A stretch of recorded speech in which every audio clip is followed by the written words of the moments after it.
ፍልስፍናቸው አያልቅ ያልተፈላሰፉበት ስነ ፍጥረት የለም። እኒህን ሰው ማክበር መከበር የሚሆነው ለዚህ ነው። እኒህን ሰው ማወቅ ይበልጥ በክርስትና መበልጸግ የሚሆነው ለዚህ ነው። 39,000 እጽዋት ለ39,000 በሽታ አይነቶች ታሙን ባታሙን ዛሬ ዓለም የደረሰው 31,000 በሽታዎች ላይ 8,000 ጎሎታል። በግዕዝ መጽሐፍት ውስጥ የኢትዮጵያ ታሪክ ተቀብሯል ብለው ያምናሉ። ያንን የተሰወረውን አውጥተው ለዓለም ለመናገር እነዚህ መጽሐፍት ሊበረብሩ ይፈልጋል። ለበርካታ መብቃት ተገቢው መልስ ሰጥተዋል። እመቤታችን ላይ እንከን አይወጡ፣ ቅዱሳን ላይ እንከን አይወጡ፣ ነገረ እግዚአብሔር ላይ እንከን አይወጡ፣ ሀልዎተ እግዚአብሔር ላይ እንከን አይወጡ። በጋራ ጸሎት አድርሰው ሲለያዩ የቀደመ ጠላት ዲያብሎስ አላስቻለም። ሄደና ድልድዩ ማፍረስ ጀመረ።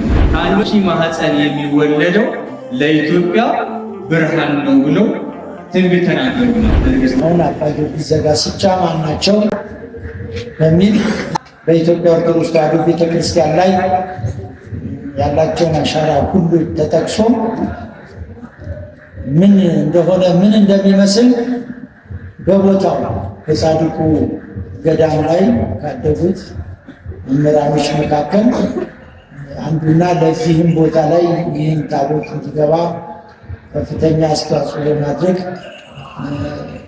በረከት የተሳተፉ ሰጣርጌ ማዕከላችን አሉ። ወደሳቸው ስራቸዋሉ።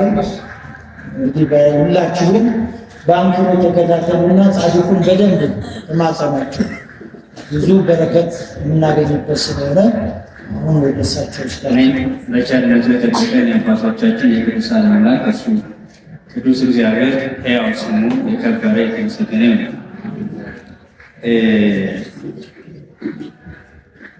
አንድ ደራሲ የአባ ጊዮርጊስንና የእመቤታችን ጉዳይ ሲያስብ መልካለታ ላይ አንድ ቃል አለችው።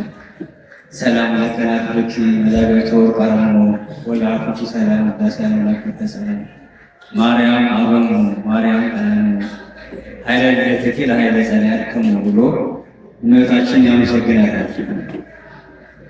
እንደዚህ ቃላት አብረውላቸው ትምህርት ጸንቶላቸው የኢትዮጵያ ቤተክርስቲያንን ካጸኑልን የወንጌል መምህራን አባቶቻችን መካከል አንዱ አባ ጊዮርጊስ ዘጋስጫ ናቸው።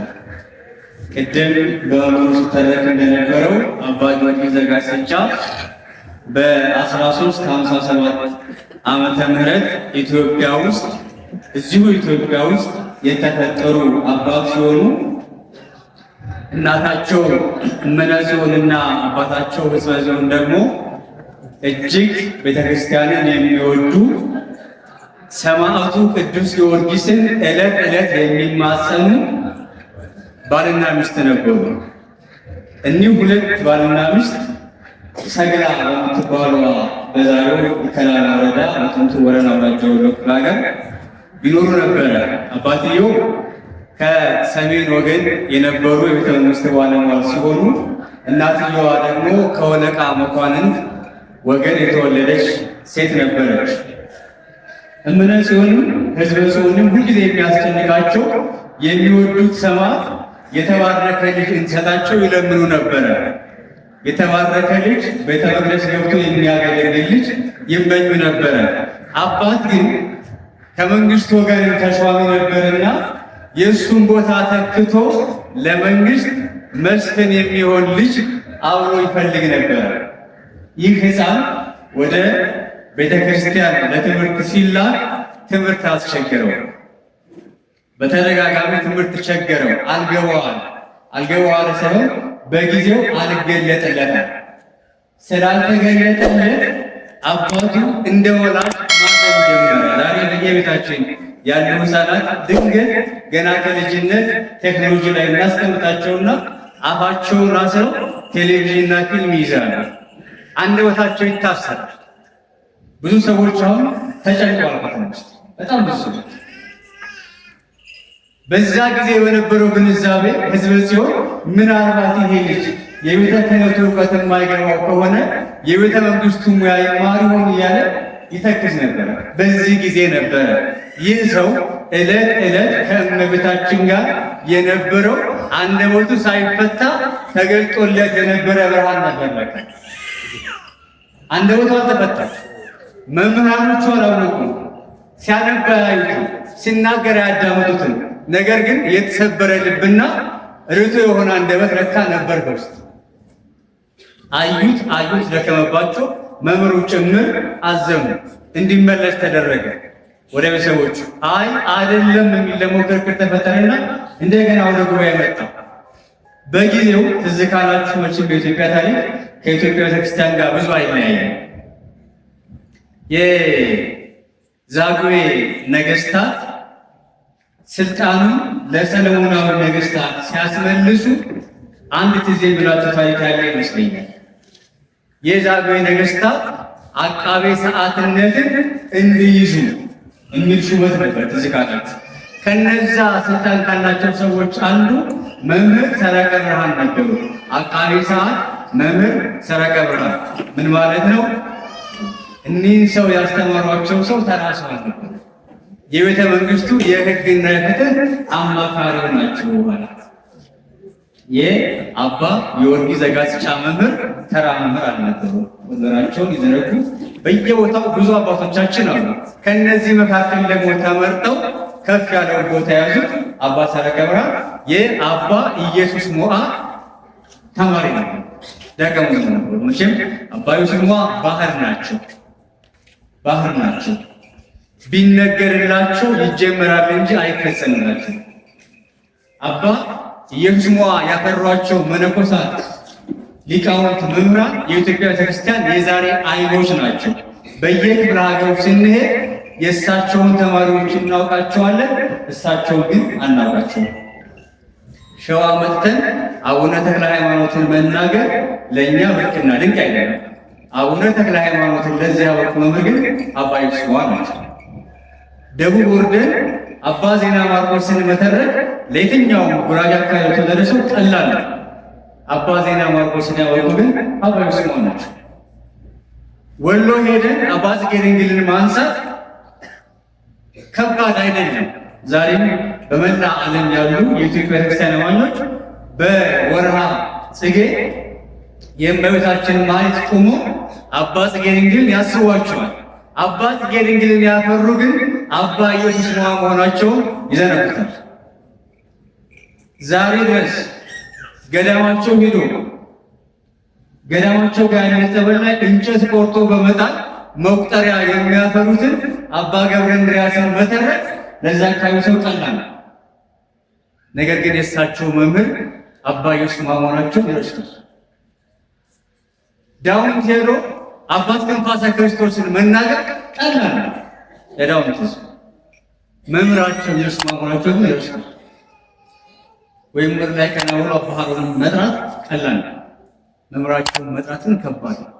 የኢትዮጵያ ቤተክርስቲያን ከ800 በላይ ቅዱሳን ያፈሩ የቅዱሳን ምንጭ የነበረችው የሐይቅ ኢየሱስ ሞዓ የቦታው ባለቤት አባ ኢየሱስ ሞዓ ትልቅ አባት ነበሩ። ከነዚያ ደቀ መዛሙርት ወገን አንዱ ናቸው። የአባ ጊዮርጊስ ዘጋስጫ መምህር አባ ሰረቀ ብርሃን። አባ ጊዮርጊስን እመቤታችን ጋር የነበራቸው ትስስር ያጸኑበት ቦታ የአባ ኢየሱስ ሞዓ ገዳም ነው። ሐይቅ እስጢፋኖስ የሚባለው አሁን ቅድም ሲተረክ ነበር ደብረ ባህሪ። እሳቸውና አባ ጸሎተ ሚካኤል ያጸኑት ቦታ ነው። ያ ቦታ ደብረ ባህሪ ይባላል። ደብረ ባህሪ የጥንት ነገስታት ሰዎች ከመሳፍንቱና ከመኳንንቱ ጋር ሲጋጩ እንደ ማጎሪያ፣ ማፈኛ፣ ማሰሪያ ዛሬ ወህኒ ቤት እንደሚባለው መጠበቂያ ቦታ ነበረ። እንግዲህ ከ15 ቀን በፊት ግሸን ደብረ ከርቤ ስናነሳ ይሄን ተነካከለ። ደብረ ባህሪ እንደዚህ ነበር ቦታው። እዚህ ቦታ ላይ ቦታው ከነጭ አለት የተመሰረተ መስቀለኛ፣ ፍጹም መስቀለኛ አይደለም፣ የመስቀል ቅርጽ ያለው ቦታ፣ ቅልጥ ያለ በረሃ ነው። ከታች የወለቃ በረሃ የሚባለው የወለቃ ወንዝ ወሎንና ሸዋን በአሻጋሪ ደግሞ ጎጃምን ይነጥላቸው። ይሄን በረሃ በሙሉ ቆርጣችሁ ስትመጡ ሰላም እስከምትደርሱ ድረስ የኢትዮጵያ ቅዱሳን ሙሉውን ፈቀውበታል። 99 የኢትዮጵያ ቤተክርስቲያን በስማቸው ጽላት የተሰየመላቸው አባቶችና እናቶች ይሄ በረሃውን አፍርቷል።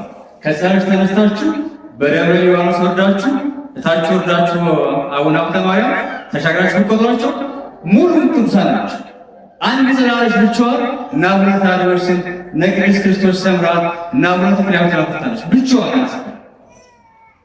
የዚህ ዘመን ሊቃውንት ማዕከሉ ይህ አካባቢ ነበር። ከዚህ ዘመን ሊቃውንት ከፈሯቸው መካከል አባ ጊዮርጊስ ዘጋስጫ አንዱ ናቸው። አባ ጊዮርጊስ እሳቸውን ተርኮ መጨረስ ለኢትዮጵያ ክርስቲያኖች ከባድ ነው። ምክንያቱም ለምንድን ነው? እኒህ አባት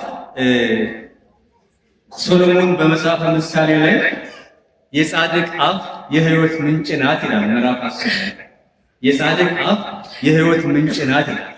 የአባ ጊዮርጊስ አፍ የሕይወት ምንጭ ናት። የአባ ጊዮርጊስ አንደበት የኢትዮጵያ አንደበት ናት። የአባ ጊዮርጊስ ዕውቀት የዛሬዋ ቤተክርስቲያን ድርና ማግ ነው። ዛሬ የምንቆመው ሰዓታት የአባ ጊዮርጊስ ዘጋስጫ ድርሰት ኢትዮጵያ ቤተክርስቲያን ባለችበት በሙሉ ይቆማል። አባ ጊዮርጊስ ማስተዋልና መረዳት ይጎላል። መዓዛ ቅዳሴ የሚባል ቅዳሴ ደርሰዋል። ከ14ቱ ቅዳሴ በተጨማሪ የኢትዮጵያ ቤተክርስቲያን ቅዳሴ ነው ብላ የምታውቀው መዓዛ ቅዳሴ አለ። ይሄን ደርሰዋል። የኢትዮጵያ ሊቃውንት በስም ያውቁታል። ብዙሃኑ ዘንድ ግን እየተለመደ አይደለም። እኛን የመሰለ እኛን የምናውቀውና ከኛ ደምና ስጋ የተሰራ ቅዳሴ ነው። አባ ጊዮርጊስ ከዚህ ባሻገር በጣም የሚታወቁበት የጽሕፈት ስራቸው ነው። ቅድም ከ12 ሺህ በላይ አርክስ ሰምቻለሁ። ከ50 ሺህ በላይ እንደሆኑ ግን ብዙ ሊቃውንት ይናገራሉ። ዛሬ ጀርመን የሚባለው ሀገር ብትሄዱ ከ14 በላይ ዩኒቨርሲቲዎች ግዕዝን ያስተምራሉ። ስለሚወዱ ነው ያለው። በግዕዝ መጽሐፍት ውስጥ የኢትዮጵያ ታሪክ ተቀብሯል ብለው ያምናሉ። ያንን የተሰወረው አውጥተው ለዓለም ለመናገር እነዚህ መጽሐፍት ሊበረብሩ ይፈልጋሉ። እነግራችኋለሁ የገጠመኝ በዚህ ጉዳይ እዛው ገዳም ውስጥ በቅርብ ጊዜ ሰው ጋር ተገናኘንና አባ ጸሎተ ሚካኤል ከጻፏቸው መጽሐፍት አንዱ ውጭ ሀገር ላይ አንድ ዩኒቨርሲቲ ውስጥ አለ 39,000 እጽዋት ለ39,000 በሽታ አይነቶች መፍትሄ መሆናቸውን ጽፈዋል። ብታምኑ ባታምኑ ዛሬ ዓለም የደረሰው 31,000 በሽታዎች ላይ ነው። 8,000 ጎሎታል። 8,000ን ፍለጋ የምታስፈልገው የኢትዮጵያ ቤተክርስቲያን ናት። ይሄ የገባቸው አባቶቻችን ዛሬም ይለፋሉ። ይሄ ያልገባቸው በሰንሰልና በጽድ ሲነግዱ ነው። ይሄ ነው ስህተቱ። ቤተክርስቲያኗን ጠጋ ብሎ እውቀቱ ቢወሰድ ኖሮ አማዞን ወንዞች መካከል ላይ የሚደረገው ፍለጋ የኢትዮጵያ ቤተክርስቲያን ሊቃውንት ግን በመጽሐፍ አትመውልን አልፈው ነበር። መጽሐፎቹን ዛሬ አናገኛቸው። እኔ ልጅ እያለሁ እዛ ገዳም በገጠመው ልንገራችሁ ሂጄ ነበረ። እዛ ቦታ ላይ ነጮቹ ከውጭ ሀገር መጥተው ስለ ቦታው ታሪክ ስለሚያውቁ መንግስትን ከዚህ ከአዲስ አበባ አስፈቅደው ገዳም ደርሰዋል። አጃቢ ፖሊስ አላቸው። የሚፈልጉት መጽሐፍቶቹን በካሜራ ፎቶ መውሰድ ነው። አንድ ነገር ቸገራቸው። የመጽሐፉን ገጾች በትክክል ስለማያውቋቸው የኢትዮጵያ የግዕዝ ቁጥር ደግሞ ስለማያውቁት ግራ ተጋቡ። ምንድን ያደርጉ ይመስላችኋል? በወፍጮ ቤት ትኬት ያለችን ከአንድ እስከ መቶ ያለችው እሱን ይዘው መጥተው እያስቀመጡ ፎቶ ማንሳት ጀመሩ። ገዙ እንዳይሳሳትባቸው። በዚህን ያክል ነበር። አጋጣሚ ትንሽ ወርመስ ያለበት ጊዜ ነበር። ተቃውሞን አስቆመን እነሱ ሰዎች እንዶጦ ስለገና ነገር ግን መንግስትን ከዚህ አጣለ ከቶሲንጎች ተነስተው ገዳም ደርሰው ያውቃሉ። ዛሬም ቢሆን የገዳው መጽሐፍት ይፈልጓቸዋል። የኢትዮጵያ ቤተክርስቲያን እጇ ላይ ካሉት መጽሐፍት ይልቅ ከእጇ የወጡት የአባ ጊዮርጊስ መጽሐፍት ይበዛሉ። እኒህ ጻድቅ ለኢትዮጵያ ቤተክርስቲያን ትልቁ ውለታቸው አንደኛው መጽሐፋቸው አንደኛው መጽሐፋቸው፣ ሁለተኛው ሚናቸው የዜማ እውቀታቸው። ቅዱስ ያሬድ ሰርቶት የነበረው ዛሬ የምንሰማውን ዜማ አርመው አስተካክለው እንዲህ ለጆሮ እንዲስማማ ያደረጉት አባ ጊዮርጊስ ዘጋስጫ ናቸው። ቅድም ሰምቼዋለሁ። ይህንንም የቅዱስ ያሬድ 8ኛ ትውልድ ናቸው በዜማ ትምህርት። እንዲህ አልነበረም አባታችን የቅዱስ ያሬድ ዜማ። ሌላኛው አባ ጊዮርጊስ የሚለዩት ከእመቤታችን ጋር ያላቸው ፍቅር ነው። እመቤታችንን አብልጠው ይወዳሉ፣ አብዝተው ያፈቅራሉ። ያን እመቤታችን የሚችሉት ነገር የላቸው። ፍልስፍናቸው እመቤታችን ናት፣ ጌጣቸው እመቤታችን ናት፣ ወርቃቸው እመቤታችን ናት፣ እውቀታቸው እመቤታችን ናት። በነገሮች ሁሉ የሚያስቀድሙት ድንግል ማርያም ነው። ይሄ የሆነው ለምንድን ነው ብትሉ፣ ወይ ደግሞ ማሳያው ምንድን ነው ብለን ብናወራ፣ እንደውም አንደኛው መጽሐፋቸው ላይ በጣም የሚገርም ነገራቸው ምን እንዳደረጉ የኢትዮጵያ ፊደላትን በሙሉ ሀ ሁ ሂ ሃ ሄ ህ ሆ ያላችሁ እስከ ክርስቶስ ድረስ በየፊደላት በሙሉ የእመቤታችንን አመስግነውበታል። አስቡት፣ የፍቅራቸው መጠን ወሰን የለው። እሷን ሲያስቧት ከእሷ የተገኘው ልጇን ሲያስቡ እሷን አይነጥሏቸው። ያለ እመቤታችን ክርስቶስ እንደማይገኝ አውቀዋል። በስጋ እንደማይገለጥ ማለት ነው። ምን ይላል ሐዋርያው ቅዱስ ጳውሎስ? የዘመኑ ፍጻሜ በደረሰ ጊዜ እግዚአብሔር አምላክም ከሴት ተወለደ ይላል። ያቺ ሴት እመቤታችን ቅድስት ድንግል ማርያም ነች። ያቺ ሴት የአዳም የልጅ ልጅ ልጅ ነች።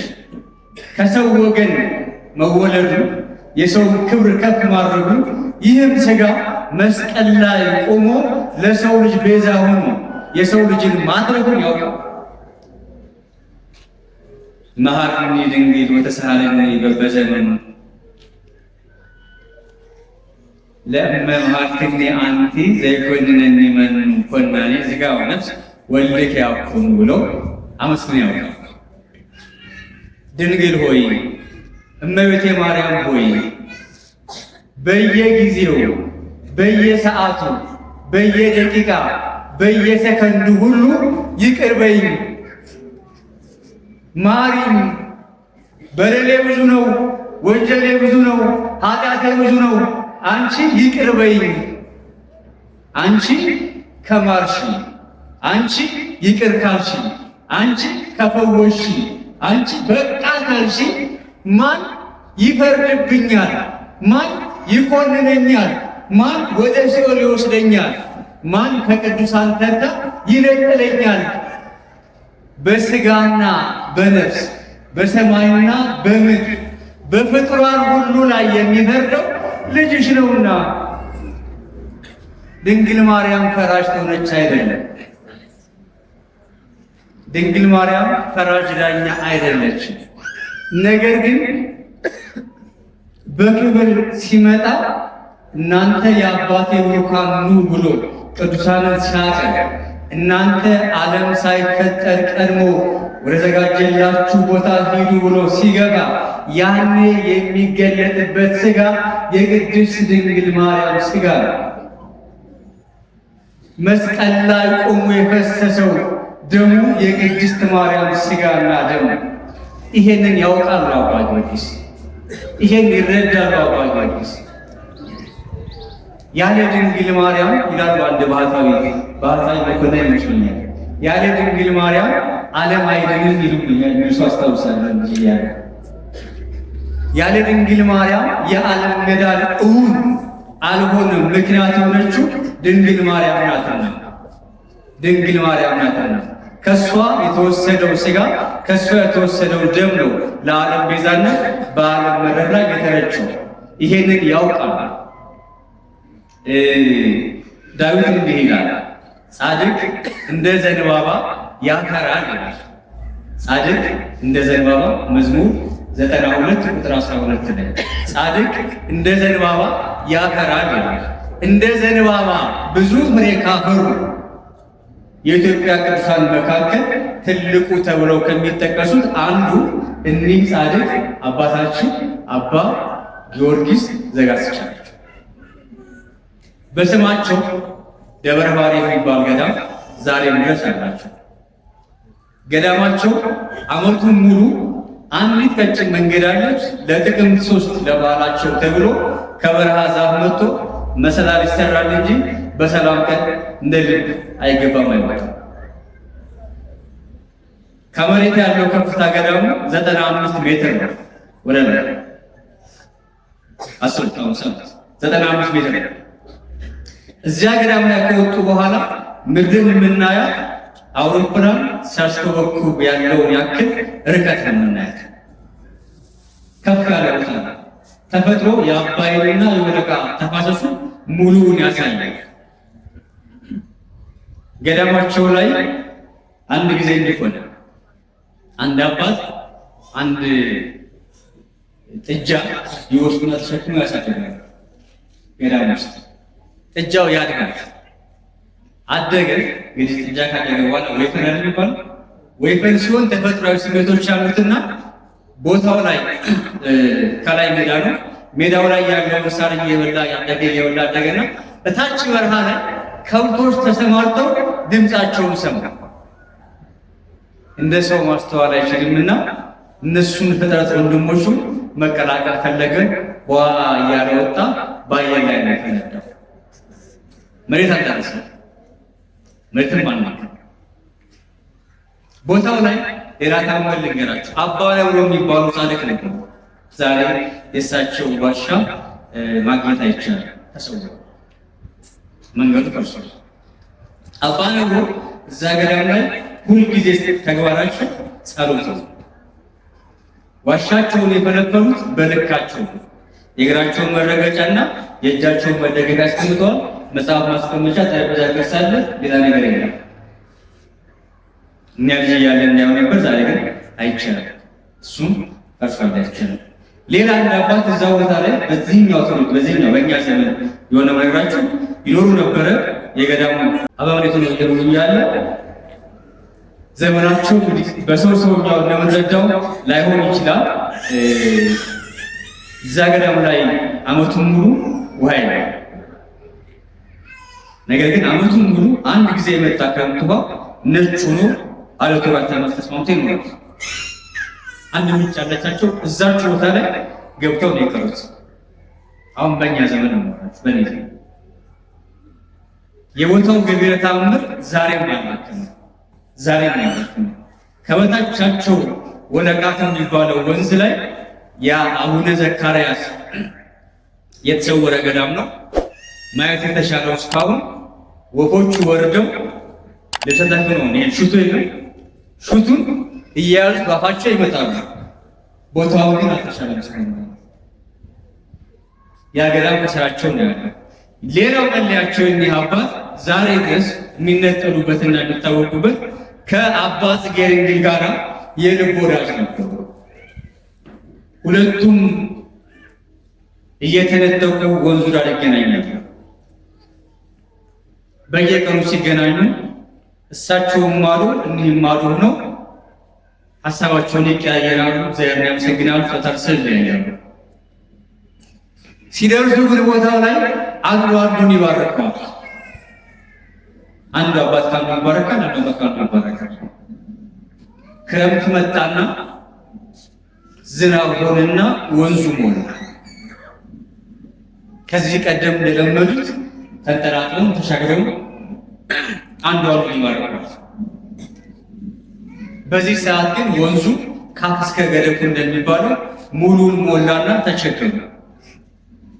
ተገናኝተው ሳይተቃቀፉ ሳይሳሳሙ ተለያዩ። ቅድም ለሰላስ ምን አለበት? በቅዱሳን ሰላምታን ተሰጣጡ ነው አለበት።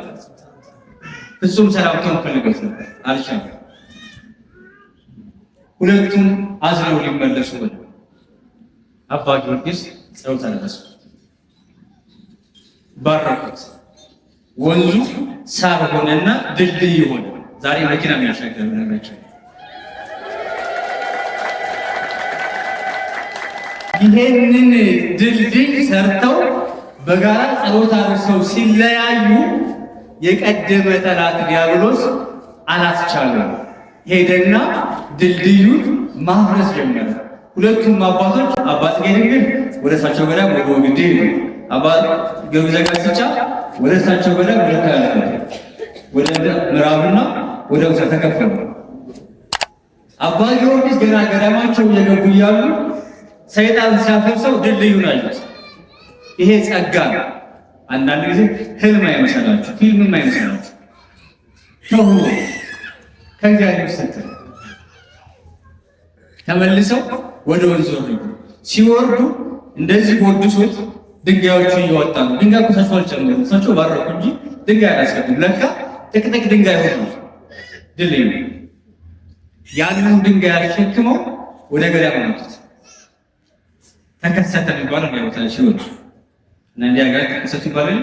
ተከሰተ አሸክመው ወደ ገዳም ሲወስዱት ገዳሙ ጫፍ ላይ ሲደርስ አሁንም ሰይጣን ነውና አላስቻለው። ድንጋዩ ጣለ።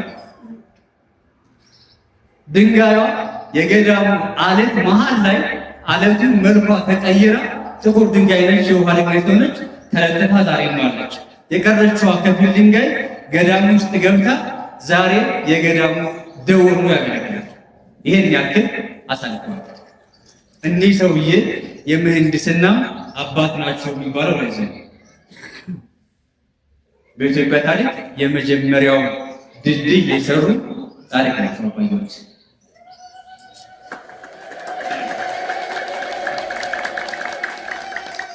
ስለዚህ አባት ስናነሳ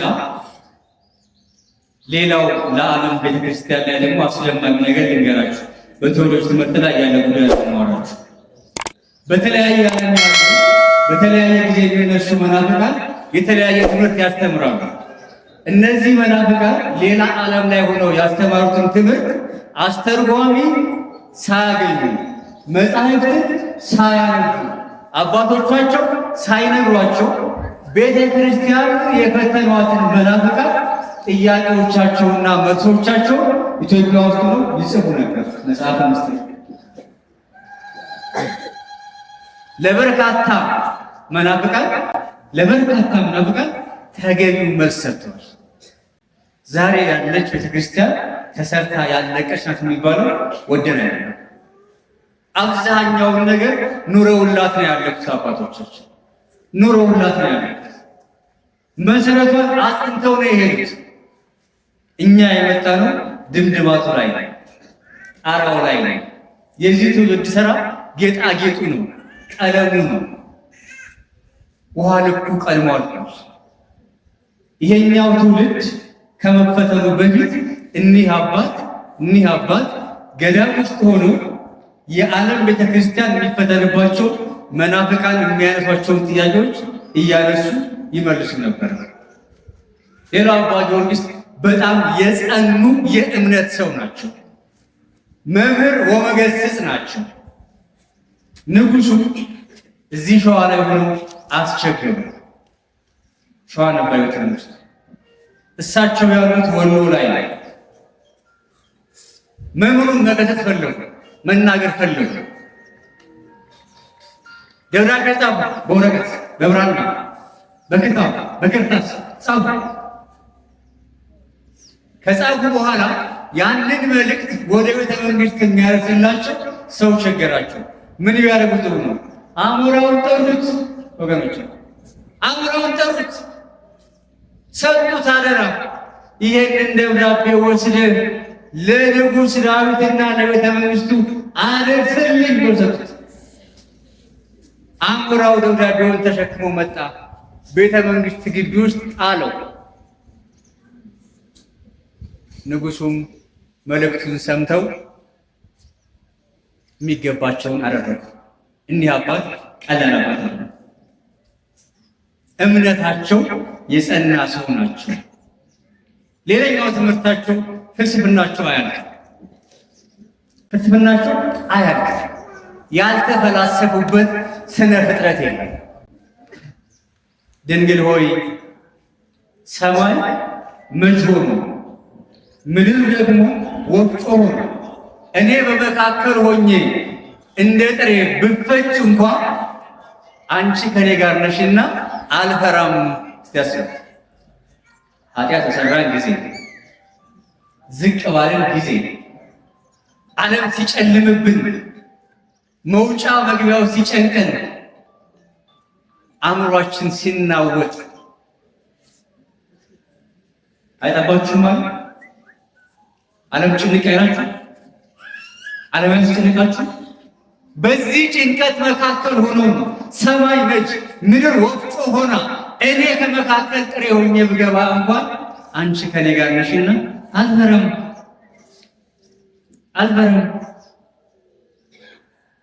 የሚገርመው ናቸው። እሱ አይደለም ስነ ፍጥረቱን ደግሞ ይመራመሩበት ነበር። ስነ ፍጥረቱ ራሱ ይመራመሩበት ነበር። ዓለም አንድ እውቀት አለ።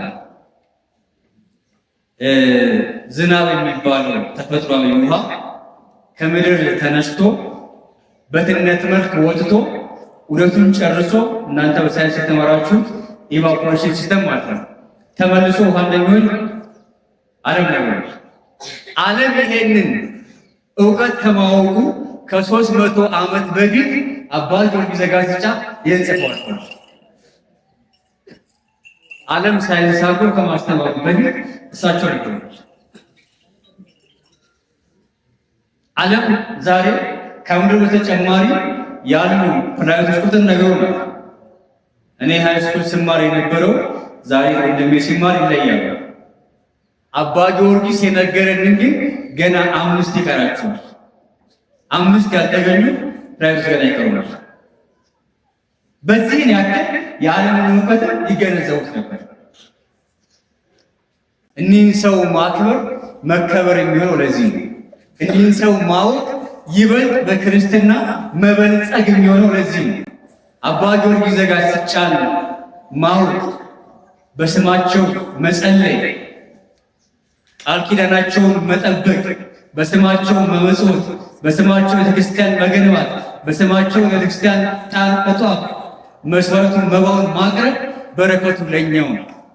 የ60 ዘመን ጎልማሳ ሆነው ቢያልፉን እሳቸው ግን ከ600 እና ከ1000 ዘመን በላይ የነበረ የሕይወት ፍልስፍና የነበሩ ናቸው። ትላልቅ ታሪኮችን ፈጽመው ያለፉ የልጅ አዋቂ ነበሩ። አንዳንድ ታሪክ ያመጣ የለም። አፄ ዘርዓ ያዕቆብ መቼም እዚህ አካባቢ ታሪክ ያላቸው ሰፈር ላይ አፄ ዘርዓ ያዕቆብ ከመወለዳቸው በፊት አቡነ ፊልጶስ የሚባሉት የኤርትራ ያለውን ገና መስራች ደብረ ቢዘን መስራቹ አባት ሐይቅ እስጢፋኖስ ይማሩ ነበር። እሳቸው እየተማሩ እያሉ አፄ ዳዊት ገዳም ለጎበኙ ይሄዳሉ። በሄዱበት አንድ ካህን አንዲት ጉድለት አጉልለው አጥተው ይቀጣሉ። እኒያን ካህን በቆዳ አድርገው ጨው አድርገው ነበር የሚቀጧቸው። እዛ ቦታ ላይ ሲሄዱ ይሄማ ነው ተብሎ ይሄማ ክልክል ነው አሉና ንግስቲቱ ተቆጥተው ምሕረት ተደርጎላቸው እሳቸው ቆሙና አንድ ቃል ተናገሩ። ከአንቺ ማህፀን የሚወለደው ለኢትዮጵያ ብርሃን ነው ብለው ትንቢት ተናገሩላት ንግስቲቷ። ያቺ ንግስት ያን ትንቢት ይዛ ኖረች፣ ልጅም ወለደች። ያ ልጅ የኋለኛው አፄ ዘርዓ ያዕቆብ ይባላል። አፄ ዘርዓ ያዕቆብን መጽሐፍ ቅዱስንና ቅዱሳት መጽሐፍትን ያስተማሩት አባ ጊዮርጊስ ዘጋስጫ ናቸው። አባ ጊዮርጊስ ዘጋስጫ ናቸው። እሱም ብቻ አይደለም፣ ወንድሞቹ እህትየዋ ሌሎችም ያስተማሩ አባ ጊዮርጊስ ናቸው። እኒህ ሰውዬ ከአንዲት ሰፈር በቅለው ቤተ መንግስት መጥተው የወንጌል መምህር ለመሆን በቅተዋል። ይሄ ብቻ አይበቃቸውም። ጸረ መናፍቅ ናቸው አባ ጊዮርጊስ። እመቤታችን ላይ እንከን አይወጡም፣ ቅዱሳን ላይ እንከን አይወጡም፣ ነገረ እግዚአብሔር ላይ እንከን አይወጡም፣ ሀልዎተ እግዚአብሔር ላይ እንከን አይወጡም። አንድ ጉባኤ ተሰራ። መናፍቃን አስቸግረው ነበር። እንደ ዛሬ ሚዲያ እንዳገኘናቸው ወንድሞቻችን ያኔ ትንሽ እውቀቶችን ማደጋ ስለሆነች አስጨንቀዋት ነበር ሀገሪቱ። ትልቅ ጉባኤ ስራ ተወሰነ። ነገር ግን የተዋህዶ ሊቃውንት ተቸገሩ። በነገራችን ላይ እስከ አጼ ምኒልክ ድረስ እስከ ዳግማዊ አጼ ምኒልክ ድረስ በኢትዮጵያ ታሪክ ውስጥ አስተምሮ ሲቀየር ሊቃውንት ተሰብስበው ጉባኤ ተሰርቶ ንጉሥ ባለበት ይከራከራሉ። የመጨረሻው ጉባኤ የቦሩ ሜዳ ጉባኤ ነው በአጼ ዮሐንስ ዘመነ መንግስት። የሚለየው ግን ዳግማዊ አጼ ምኒልክ ከሸዋ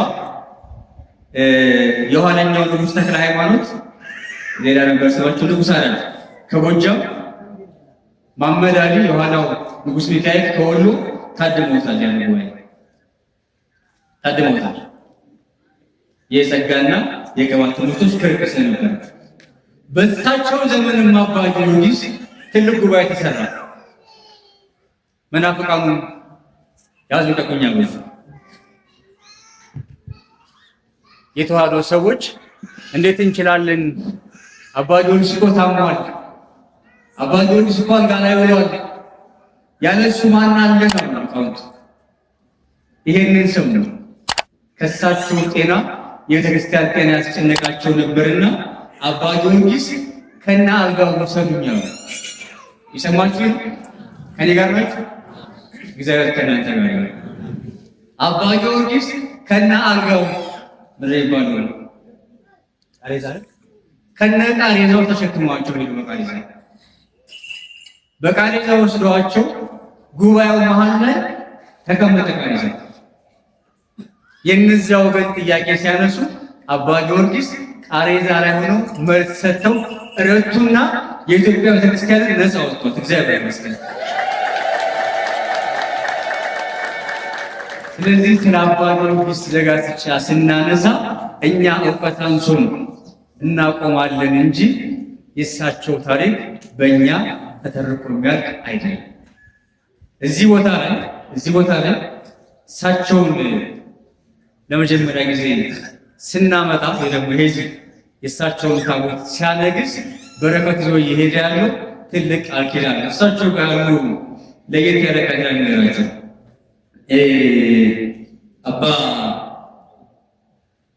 አባ